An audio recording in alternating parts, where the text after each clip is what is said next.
Krásný den, vítám vás u mého videa, kde vás naučím háčkovat tyto zimní ušanky. Ušanky patří mezi jednoduché projekty, takže zvládnete i jako začátečník. Bohužel na tento typ čepic neexistuje jednotný univerzální návod, protože každý použije jinou přízi, jinou velikost háčku, jinak utahuje, takže každému by podle jednoho návodu vyšlo něco úplně jiného. Proto vás naučím, jak si té své správné velikosti dojít, jak se k ní dopočítat. Je to opravdu jednoduchý a věřím, že po pár kouscích to budete mít krásně v ruce a budete háčkovat čepice jako profík. Tuto tmavou čepici jsem háčkovala z příze Everyday Big. Je skvělá, je silnější, takže vhodná na zimu. Složení je 100% akryl s antipillingovou úpravou, to znamená, že i po letech ta čepice bude vypadat pořád stejně a navíc se dá prát, což je skvělý. Pak mám tady na ukázku takto chlupatou ušenku, kterou jsem háčkovala z toho úplně stejného materiálu, jen jsem do ní přidala tuto chlupatou přízi. Přestože v základu mají obě dvě stejnou přízi, tak tato je samostatně, tudíž jsem použila menší háček než u této čepice. Velikostně jsou tuším obě úplně stejné, každopádně ten postup měla každá jiný a to právě kvůli tomu, že háček byl jinak velký. Nechci vás strašit, teď to možná vypadá složitě, každopádně ten postup je opravdu jednoduchý a my se na něj teď jdeme podívat. Tak, začneme klasickým magickým kroužkem. Já jsem se rozhodla, že budu čepici háčkovat z polodlouhých sloupků, takže si těch polodlouhých sloupků do kroužku uháčkuju 8.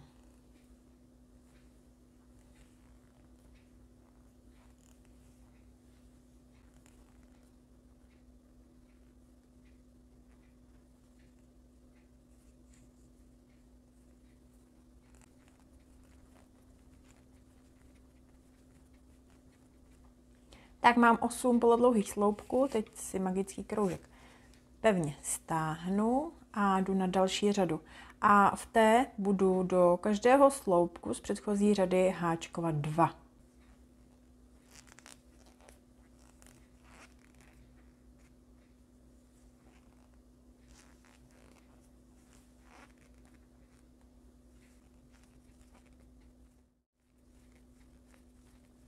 Tak jsem na konci druhé řady, protože jsem každý předchozí sloupek zdvojovala, to znamená háčkovala jsem 2 do 1, tak teď na konci řady bych měla mít celkem 16 sloupků.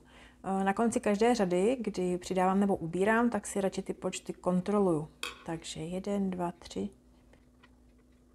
Tak a 16. očko mi vychází tady, takže jsem správně.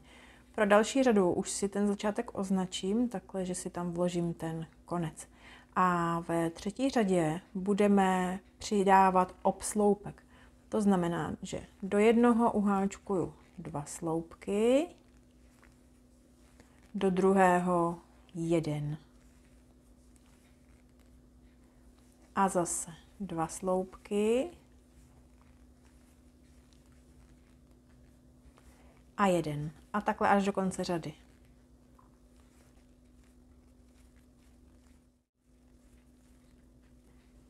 Tak jsem opět na konci řady a tentokrát bych měla mít 24 sloupků. Tak mám 24, mám to správně. A zase si popondám tady tu šňůrku. A už teďka můžeme vidět, že tam mám takhle ty díry. To znamená, že ten háček je docela velký, tudíž mi to dělá tyto dírky, ale bojím se, že kdybych si vzala menší háček, tak už by to nebylo tak pružné a bylo by to strašně tvrdý.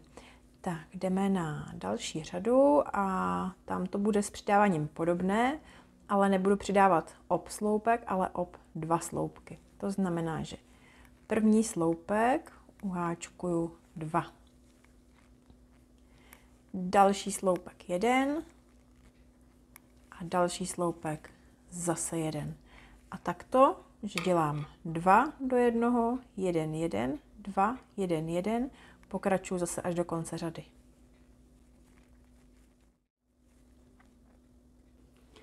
Tak jsem na konci další řady a tentokrát potřebuju mít 32 sloupků. 1, 2, 3, 32. Tak, mám to správně a teď můžeme jít na další řadu a v té děláme to samé, pouze s tím rozdílem, že do prvního očka háčkuju 2 a potom 1, 1, 1, 2, 1, 1, 1. Takže jdeme na tuto řadu, kde háčkujeme 2 do 1 a 3 jednotlivě.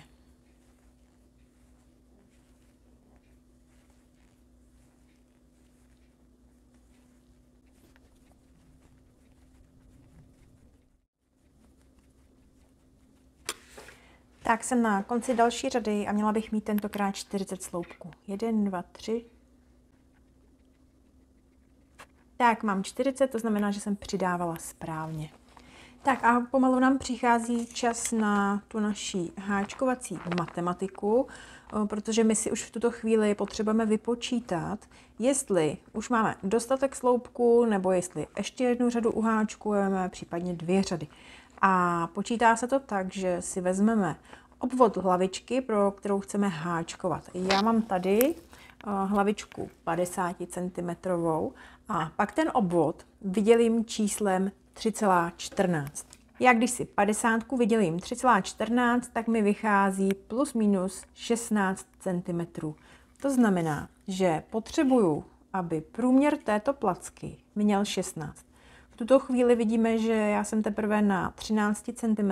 To znamená, že si udělám ještě jednu řadu a pak uvidím, na kterém čísle budu. Tak a v tuto chvíli, pokud háčkujete stejným háčkem jako já, stejně silnou přízí a chcete dělat čepičku pro stejný obvod, tak se můžete řídit tím, co háčkuju já. Pokud ale máte jiný materiál, jiný háček a chcete vyrábět čepici pro úplně jiný obvod, tak je potřeba, abyste se přestali řídit tím, co dělám já a už se řídili pouze těmi informacemi, které vám já podávám. Takže si vezměte do kalkulačky obvod hlavičky, pro kterou háčkujete, vydělte si to číslem 3,14 a potom háčkujte tak dlouho, dokud ta placka nebude mít přesně takový rozměr. Já potřebuji jít až na 16, ale pokud vám vyjde jiné číslo, tak háčkujte přesně do toho čísla, respektive přidávejte přesně do toho čísla. Tak a já jdu teda ještě další řadu přidat. Tentokrát, protože v předchozí řadě jsem měla 3 jednotlivé sloupky za sebou, tak v této budu mít 4 jednotlivé. Takže do prvního očka opět uháčkuju 2.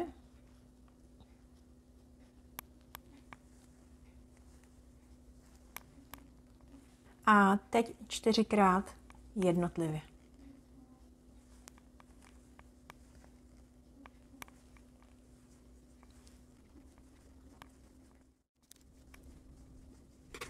Tak a vypadá to, že já jsem na konci další řady a v té bych měla mít 48 sloupků. 1, 2, 3, 4.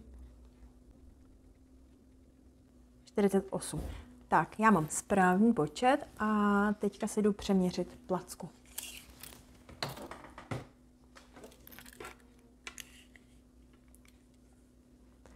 Tak v tuto chvíli má moje placka nějakých 15,5 cm.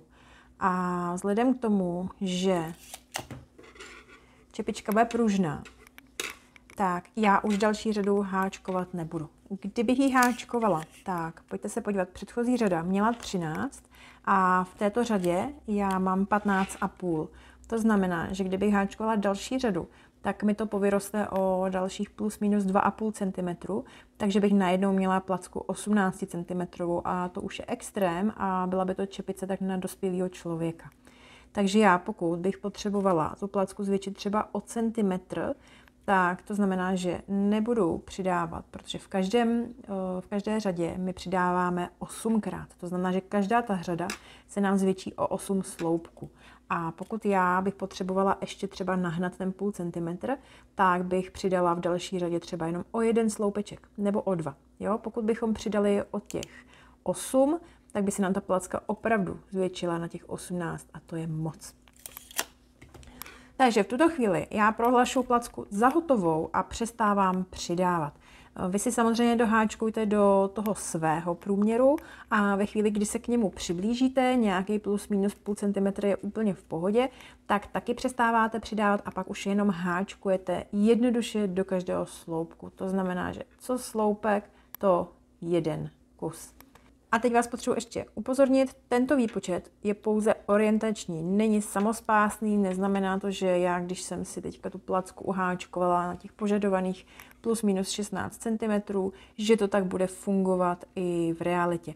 Teď je potřeba udělat si několik řad bez přidávání a pak si vzít k ruce tu hlavu, pro kterou já háčkuju, případně metr, kterým si to změřím, a testovat a zkoušet, protože je možný, že to vůbec fungovat nebude, že třeba z té placky nám vyjde opravdu větší čepice, než bychom potřebovali, takže je potom potřeba se k té placce vrátit, upárat si to naháčkované a několik těch oček ubrat. Tak, já jdu teďka háčkovat několik řad bez přidávání a potom budeme testovat, jestli nám ta čepice na hlavu sedí.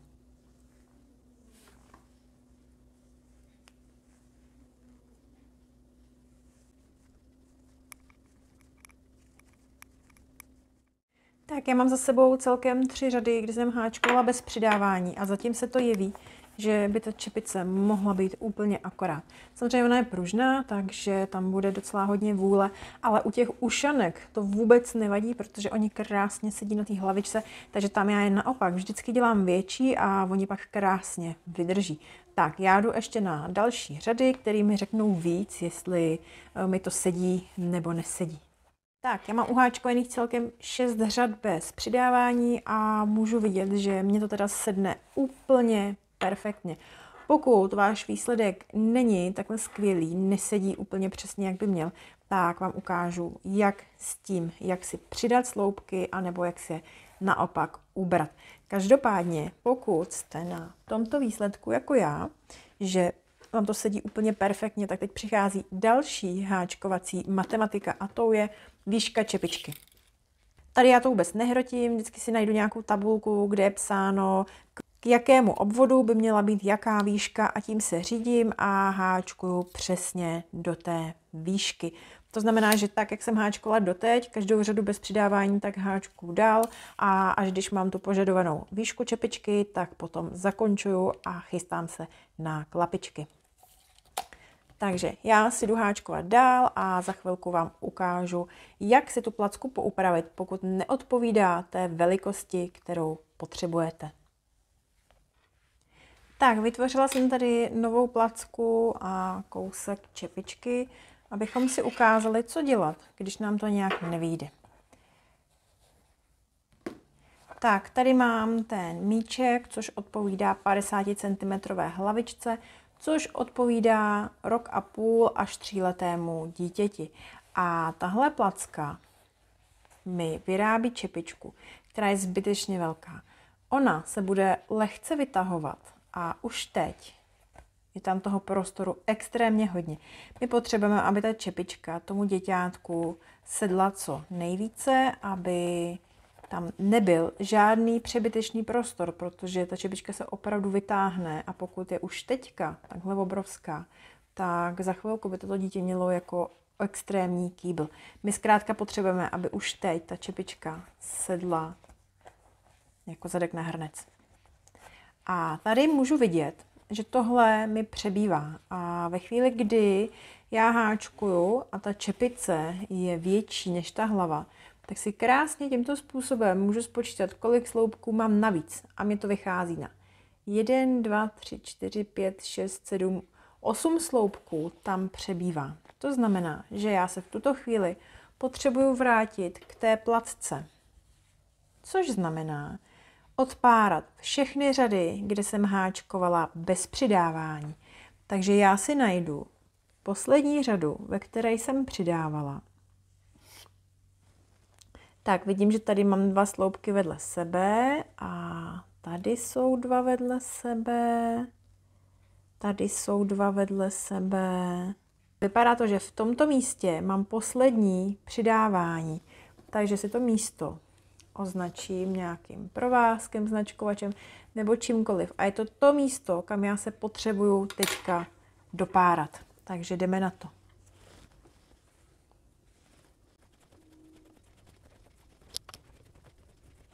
Tak a během toho párání budu kontrolovat, jestli přece jenom není ještě nějaké zdvojené místo o chloupek dál. Ale vypadá to, že jsem opravdu našla. poslední rozširování.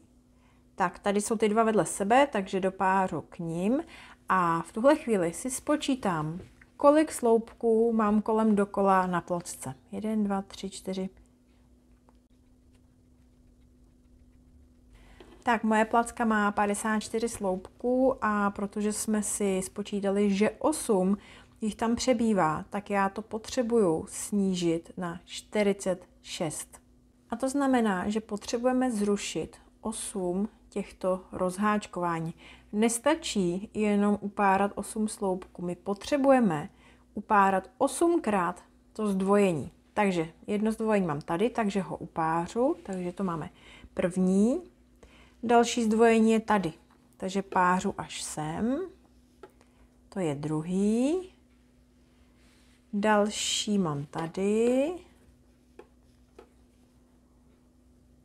Třetí. Tady další. Čtvrtý. A takhle vlastně si odpárejte všech 8 zdvojení. Tak, vypadá to, že je mám hotovo a pro jistotu ještě provedeme kontrolu. Potřebujeme mít 46 sloupků. 1, 2, 3, 4, 5, 6, 7, 8. Tak, já mám 46, to znamená, že tahle placka už by měla odpovídat obvodu, který má tento míček. Vy se prosím řiďte svými počty, protože opravdu každá příze vám hodí úplně jiný rozměry, každý háček vám hodí úplně jiný rozměry a taky každé ruce utahují úplně jinak, takže je možný, že mých 46 sloupků bude akorát pro 50 cm obvod, ale vy se stejnou přízí a stejným háčkem třeba budete potřebovat jiný počet sloupků, takže vždycky je opravdu potřeba si k tomu dojít tady tou háčkovací matematikou, ale není na tom nic těžkého, věřte, že to párkrát vyzkoušíte a budete raz, dva vědět. Co já doporučuji, vést si nějaký sešítek, kde si budete přesně zapisovat, pro jaký typ příze jste použili, jaký typ háčku a kolik těch ok nebo jak velkou placku jste potřebovali pro ten konkrétní rozměr hlavičky. A ve chvíli, kdy vy si budete sbírat nějakou dobu takto data, tak se vám potom bude háčkovat mnohem lépe. Už budete mít přehled, kolik zhruba je potřeba mít kolem dokola sloupků, aby vám vyšel ten požadovaný obvod hlavičky. Takže hurá, pokračujeme. Tak, mezi tím, co jsme si ukázali, jak si upravit tu placku, tak já jsem si doháčkovala zbytek čepičky. Můžeme se podívat, vlastně v této fázi jsem přestala přidávat a celá tato část se háčkovala už bez přidávání. Čepička nám chytla už krásný tvar a má výšku 17 cm. Podle tabulky bych potřebovala mít 18 až 19, ale protože mi dochází klubíčko a chci vám ještě ukázat, jak ty háčkované klapičky, tak už dál háčkovat nebudu, ale vy se opravdu řiďte těmi tabulkovými rozměry. Takže jak říkám, ještě bych měla udělat alespoň jednu řadu. Já ale v tuto chvíli už půjdu na klapky a potřebuju tady nemít tento schůdek, takže do dalšího očka udělám krátký sloupek, doteď jsme totiž dělali polodlouhé, tím si zmenším ten schůdeček a teď udělám ještě pevné očko. Tak a tím jsem si zajistila, že tady téměř žádný schůdek nemám a půjdeme háčkovat ty klapky. Udělám si jedno řetízkové oko a jdu zase háčkovat polodlouhé sloupky. Můžeme ho udělat tady do stejného místa, jako jsme dělali to pevné očko. A háčkujeme tak nějak pocitově. Opět záleží, z jaké příze háčkujete. Pokud háčkujete z tenké, tak těch polodlouhých sloupků budete dělat určitě více než já. Pokud háčkujete z nějaké podobné, tak jich pravděpodobně uháčkujete úplně stejně. Jde zkrátka o to, aby ty klapky byly tak nějak akorát široké, aby nebyly moc ani málo.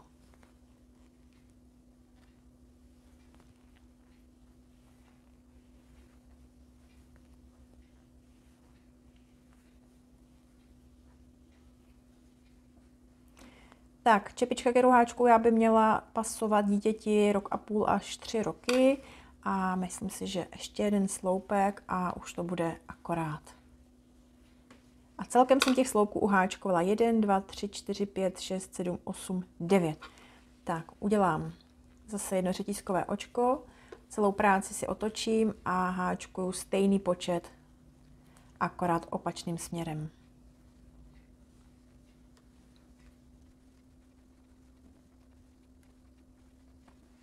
Tak a zase jedno řetízkové oko a otáčím. A v tuhle chvíli už budeme ubírat, protože potřebujeme, aby ta klapička měla takový oválný tvar. Takže píchnu do jednoho, naberu, píchnu do druhého, naberu a teď protáhnu skrz všechny.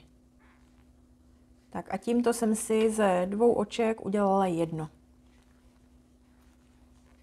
A to stejné zopakuju úplně na konci, takže než budeme před koncem, tak 2 očka nechte bez háčkování, protože budeme zase zaháčkovat do sebe. Tak a zase 2 zháčkuju do jednoho. Díky tomu můžete vidět, že už se mi to začíná hezky tvarovat a to samé můžeme zopakovat v další řadě. 2 první očka zháčkuju do jednoho a 2 poslední taky.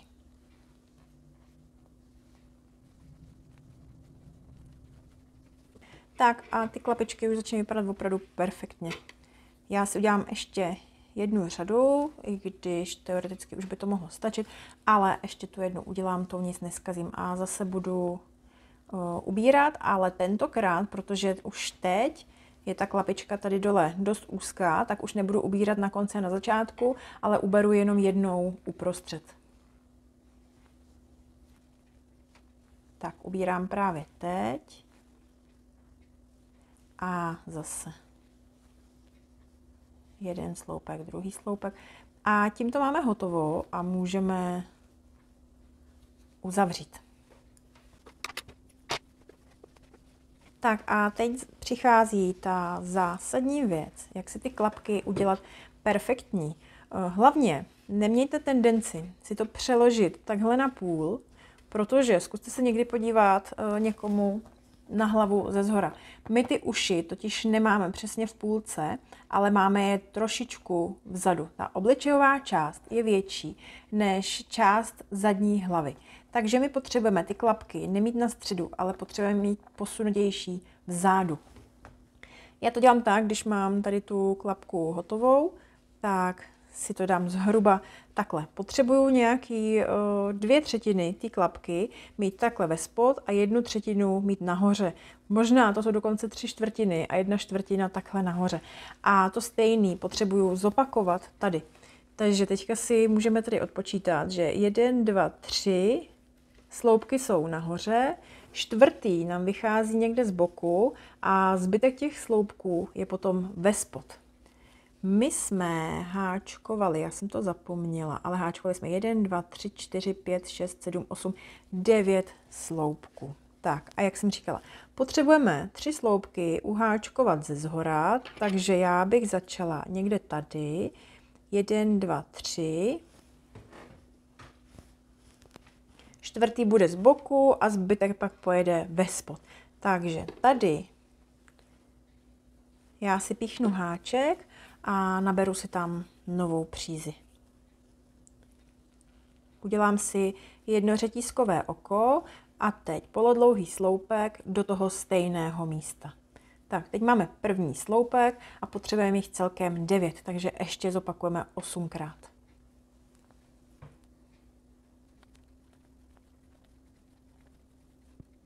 No a teď postupuju úplně stejně jako u té první klapky.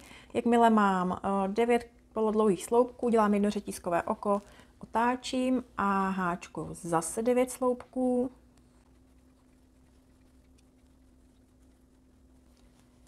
Tak, teď udělám zase řetízkové oko, otáčím a v této třetí řadě už jsem začala ubírat. Takže naberu první, naberu druhý, protáhnu skrz všechny šňůrky na háčku a teďka háčkuju až po poslední 2 očka. A teď zase naberu první, naberu druhý a zháčkuju do sebe. V další řadě budeme zase ubírat na krajích.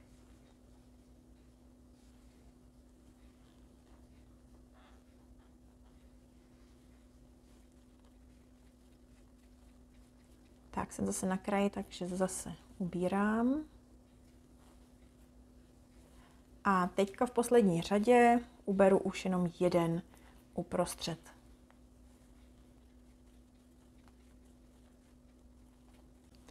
Tak, já mám hotovo a než ustřihnu, tak si zkontroluji, jestli jsem ty klapky opravdu umístila tak, jak jsem vám radila. Tak a když se na to podíváte, tak je to přesně ono. Zkrátka potřebujeme, aby ve spodní části byla většinová část těch klapek a v horní části jenom takhle krajíček. A pak to na té hlavě bude opravdu perfektně sedět. Kdyby se ty klapky udělaly přesně do středu, tak oni by začínali strašně moc blízko k očím a vůbec by to neodpovídalo tomu tvaru té hlavy. Takhle je to naprosto perfektní. Tak v tuto chvíli já si to můžu ustříhnout, vezmu si menší háček, všechny tady ty camforky si začistím a ještě vám ukážu, jak dělám k těm čepičkám copánky.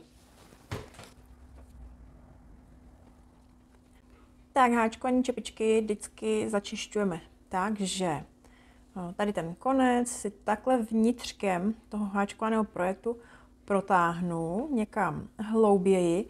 Tady u té klapičky, kdybych začišťovala někde uprostřed čepičky, tak není potřeba, protože ten rub nám nebude nikdy vidět. Ale u té klapky přece jenom je možné, že ono se nějak odchlípne od toho ouška a pokud bychom skončili to začišťování tady, tak to tam bude vidět a nebude to hezký. Takže to vždycky táhnu někam vejš a až tam začišťuju.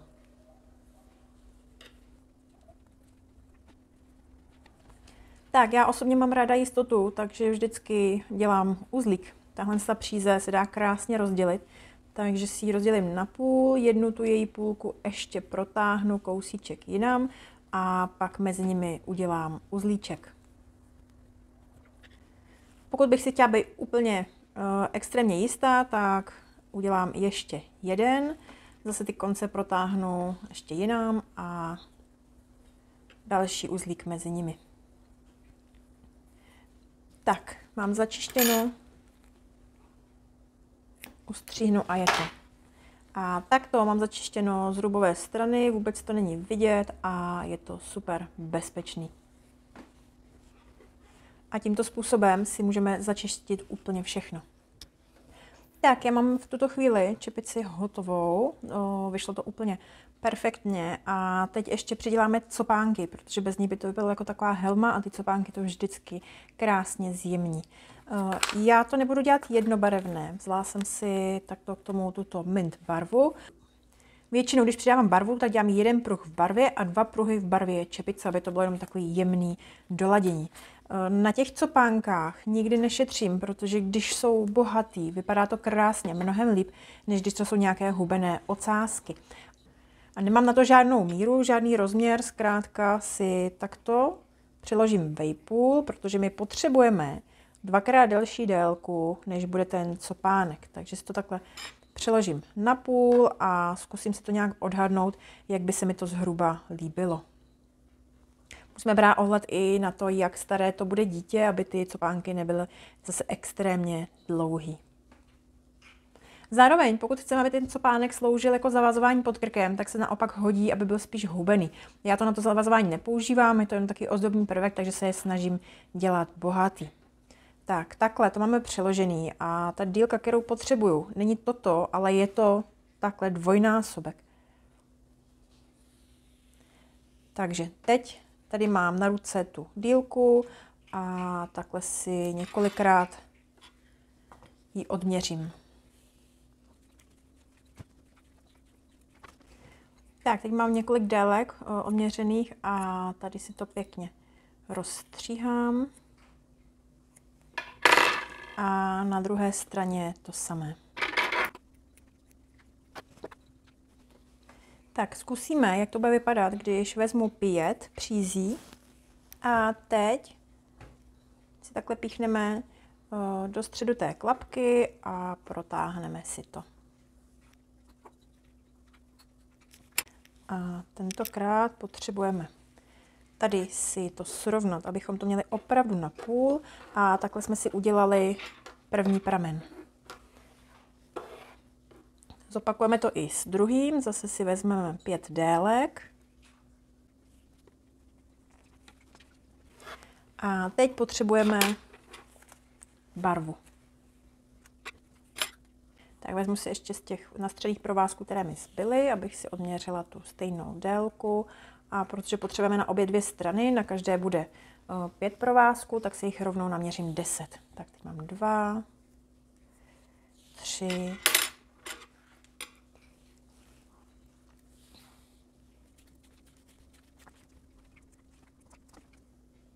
Rozdělím si na 5 a 5 a jdu zase provléknu tady do těch klapiček. Ty 2 krajní pruhy vždycky dávám úplně na kraj a prostřední zase úplně doprostřed. Tak a teď už jenom uplést zop.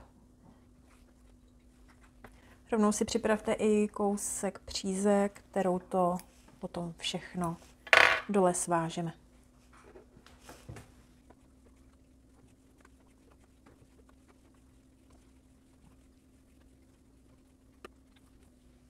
Tak uzlíček uděláme do vnitřní strany copánku, aby to nebylo vidět zvenku, a pak to sestříhneme stejně dlouhý, jako je zbytek. Ono se nám to přidá pěkně do těch přízí, který tvoří copánek. No a takhle máme hotový copánek a teď si ho udělejte ještě na druhé straně a máme hotovo.